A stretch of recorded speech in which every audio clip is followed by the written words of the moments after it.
আমাদের এই যে দেহটা দেখছেন, এই দেহটা কে বলে স্থূল দেহ। কি বলে একটু বলুন আমার সঙ্গে, কি বলে? স্থূল দেহ।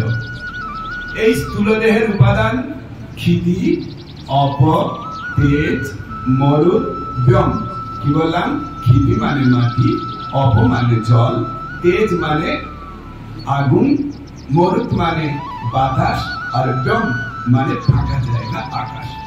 এই পঞ্চভূত দিয়ে তৈরি বলে এই দেহটাকে ভূত বলা হয়। কি বলা হয়?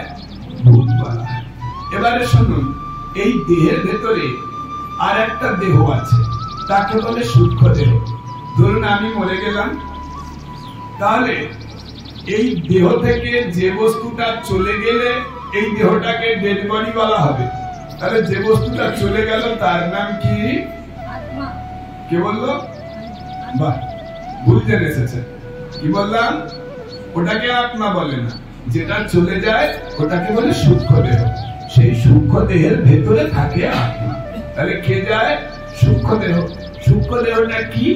সূক্ষ্ম দেহ হচ্ছে আত্মা যখন পরমাত্মার সেবা অস্বীকার করে তিনি স্বাধীন হতে চাইলেন, ভগবানের সেবা করতে নারাজ হলেন, তিনি ভোগ করতে চাইলেন, তখন মা মহামায়া ভগবানের নির্দেশে একে সংশোধন করার জন্য প্রথমে বাঁধলেন।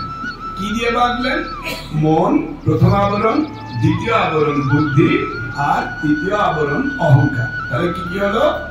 মন, বুদ্ধি আর অহংকার। এই তিনটে আবরণ দিয়ে যে বডি তৈরি হলো তাকে বলা হয় সূক্ষ্ম দেহ। কি বলে? তাকে বলা হয় সূক্ষ্ম দেহ। বলুন কি বলে? তাকে বলা হয় সূক্ষ্ম দেহ। তাহলে সূক্ষ্ম দেহের কম্পোজিশন কি? মন, বুদ্ধি, অহংকার, আর তার ভেতরে যে বস্তুটা থাকে আত্মা। তাহলে আমি যখন মরে যাব, কে যাবে? সূক্ষ্ম দেহ। তাহলে মরবে কে? স্থূল দেহ। মরছে না কে? সূক্ষ্ম দেহ। তাহলে মরে না কে? কে মরছে না? সূক্ষ্ম দেহ। তার মানে সূক্ষ্ম দেহের উপাদান কে কে মারবি? মন, বুদ্ধি, অহংকার আর আত্মা। হলো? আচ্ছা, তাহলে এই দেহেতে মন যতদিন ছিল তাতে একটু উন্নতি বা বিকাশ হয়েছে। এই দেহের মধ্যে বুদ্ধি এতদিন ছিল, তার তো ছোটবেলা থেকে মরার আগে পর্যন্ত একটু উন্নতি হয়েছে। যেহেতু মন মরে না, বুদ্ধি মরে না, অহংকার মরে না, তার যে বিকাশ বা উন্নতি হয়েছে ওটাও নষ্ট হবে না। এই সূক্ষ্ম দেহ যখন আবার পুরুষ স্ত্রীর মিলনের ফলে আবার একটা দেহ পেল, তাহলে সেখানে যখন জন্মালো, এই মনের যা উন্নতি হয়েছিল যেহেতু নষ্ট হয় না, মনের বুদ্ধির যে উন্নতি যতদূর পর্যন্ত হয়েছিল আবার জন্মে, তারপর থেকে উন্নতিটা হবে। এটুকু বুঝে গেছে? এর দ্বারা প্রমাণিত হলো একজন মানুষ মরে যদি আবার মানুষ জন্ম পায়, তাহলে তার বুদ্ধি যা বৃত্তি ছিল, বুদ্ধির যা উন্নতি ছিল, মনের যা বিকাশ ছিল, এগুলো নষ্ট হবে না, এগুলো আরো বৃদ্ধি প্রাপ্ত হবে। বোঝা গেল? বোঝা যায়? হ্যাঁ বলি, আপনার বয়স কত? আমি সার্টিফিকেট দিই। বয়স কত? বয়স 72। 62 বছর আগে, আজ থেকে 62 বছর আগে আপনার বয়স কত ছিল? 10 বছর। 10 বছর বয়সে আপনার যা বুদ্ধি ছিল, এখনকার 10 বছরের মেয়ের বুদ্ধি বেশি না কম? বেশি। এর জন্য আপনি কি বলবেন? দায়ী কে? ক্রোমোজোম, ক্রোমাটিন, মিয়োসিস, কোষ বিভাজন, এগুলো তো না। আমাদের পারমার্থিক বিজ্ঞানের গবেষক ছিল ব্যাসদেব কি সুন্দর ব্যাখ্যা করছেন। দেখুন, আপনার জন্ম যখন ওই 72 বছর আগে হয়েছিল, তার মানে কার জন্ম হয়েছিল? সূক্ষ্ম দেহের দেহপ্রাপ্তি হয়েছিল। ওই সময় যে সমস্ত সূক্ষ্ম দেহগুলো জন্মানোর জন্য রেডি ছিল, তার 62 বছর পরে যারা জন্মেছে সেই সূক্ষ্ম দেহগুলো নিশ্চয়ই আপনি যতবার জন্মমৃত্যু চক্রে আবর্তিত হয়েছেন তার থেকে কয়েকবার বেশি আবর্তিত হয়েছেন 62 বছর পরে যারা জন্মাচ্ছে, যাদের বয়স বর্তমান 10 বছর। আমার কথা বুঝতে পারছেন? কেন? যেহেতু তারা, আমরা একটু আগেই প্রমাণ করেছি, যদি একবার কারো জন্মমৃত্যু চক্রে আবর্তিত হয়, তার মনের বিকাশ বেশি হবে, বুদ্ধির বিকাশ বেশি হবে, তার আরো বেশি ট্যালেন্টেড হবে।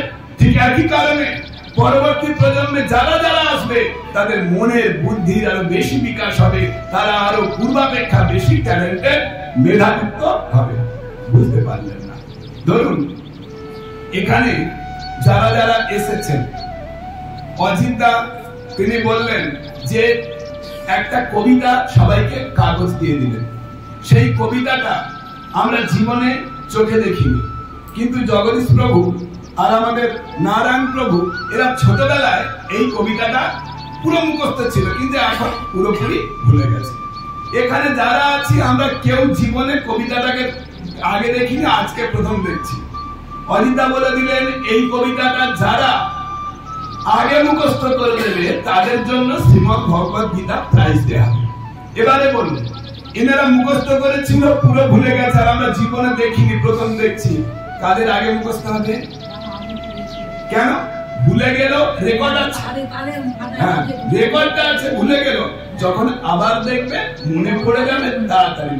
ঠিক আছে, একমাত্র টিকামণি দেখবেন ক্লাসে স্টুডেন্ট কিছু যারা বিজ্ঞানের কঠিন বিষয়, অঙ্কের কঠিন বিষয়, ভূগোলের কঠিন কঠিন বিষয়গুলো একবার বললেই জেনে নিচ্ছে। মানে কি, ওরা এর আগের জন্মে পড়াশোনা করেছিল, বডি চেঞ্জ করার জন্য জাস্ট ভুলে গিয়েছিল, এখন দেখলেই তার সেইগুলো রিপোর্ট গুলো সব ভেতরে স্টক আছে, ওগুলো জেনে যাচ্ছে, সঙ্গে সঙ্গে বুঝে যাচ্ছে। আর যারা আগের জন্মে ফাঁকি মেরে এসছে, ওদের 4-5 বছর ধরে পিটিয়ে পিটিয়ে বিষয়গুলো বোঝানো। এর দ্বারা প্রমাণ হলো আমি মরে গেলে আমার ভেতর থেকে যে বস্তুটা চলে যায় ওটা আসলে শুধু আত্মা নয়, যায় কে যায়? সূক্ষ্মদেব।